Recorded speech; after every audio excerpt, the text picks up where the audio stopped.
বাংলাদেশে আর কোনোদিন রাজনীতি করার সুযোগ বাংলাদেশের জনগণ আপনাদেরকে দিবে না। জামাত শিবির আমাদের যারা বিরোধী মতের আছে এরা অনেকটা গিরগিটির মতো রং বদলায়। নিষিদ্ধ আওয়ামী লীগ আর ছাত্রলীগের অভিভাবকত্ব নিয়েছে জামায়াত ইসলামী। মিলেমিশে একাকার, স্বৈরাচার আর রাজাকার, মিলেমিশে একাকার। যারা এখন রাজনৈতিকভাবে নিষিদ্ধ তাদের 23 তারিখের প্রোগ্রাম উপলক্ষে বিভিন্নভাবে তারা এনার্কি বা বিশৃঙ্খলা সৃষ্টি করার চেষ্টা করছে।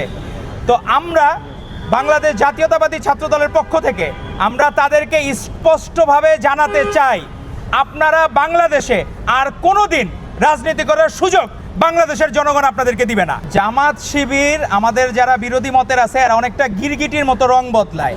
আমরা আমাদের ভাইদেরকে দেখলাম মহাখালীতে একটা ছাত্রলীগ নিষিদ্ধ সংগঠনের মিছিল হইল, সেই কনস্টিটিউশনের এমপি হচ্ছে জামায়াত ইসলামী।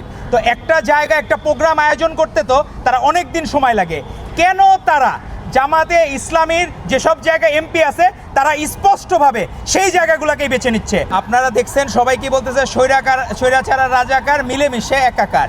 এখন কেন এটা বলতেছে, একজন ফরিদপুর 1 আসনের জামায়াত ইসলামীর এমপি, আপনার নাম সার্চ দিলে জানতে পারবেন, উনি নিজে বলছেন আমি নিজে এমপি হয়েছি আওয়ামী লীগের ভোটে, আওয়ামী লীগ ভোট না দিলে তো এমপি হইতে পারতাম না। তো জামাতে ইসলামী সরাসরি বলতেছে যে আওয়ামী লীগের এরা ভোট দেওয়ার কারণে তারা এমপি হয়েছে। তো এখন কি আপনারা তাদের মানে আছে না যে প্রতিদান দেওয়া, আপনারা কি এখন তাদের প্রতিদান দিচ্ছেন?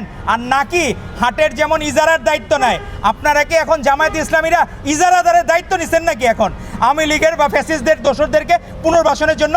এটা বাংলাদেশের মানুষ এখন জানতে চায় আপনাদের কাছে।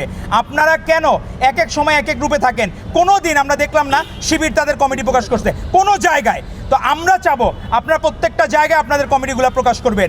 আর আমরা দেখলাম যে জামাতের এরা এখন অনেকটা অভিভাবকত্ব নিছে, নিষিদ্ধ লীগের, নিষিদ্ধ আওয়ামী লীগ আর ছাত্রলীগের অভিভাবকত্ব নিয়েছে জামায়াত ইসলামী। আমরা এর তীব্র নিন্দা ও প্রতিবাদ জানাই। তারা স্পষ্টভাবে বলছে আওয়ামী লীগ ভোট না দিলে তারা এমপি হইতে পারতো না। তো তাদের এই গোপন প্রেমের কথা সারা বাংলাদেশের মানুষ জানে।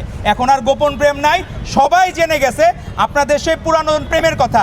এরশাদের আমলেও আপনারা তখন ঠিকই লীগের সাথে যে প্রেম করেছিলেন, আপসহীন দেশনেত্রী বেগম খালেদা জিয়া বলেছিলেন যারা নির্বাচনে যাবে এরশাদের অধীনে তারা জাতীয় বেঈমান হিসেবে স্বীকৃত হবে। আপনারা ঠিকই জাতীয় বেঈমান হিসেবে আওয়ামী লীগের সাথে অতীতে নির্বাচনে গিয়েছিলেন। স্বৈরাচার আর রাজাকার, মিলেমিশে একাকার। মিলেমিশে একাকার।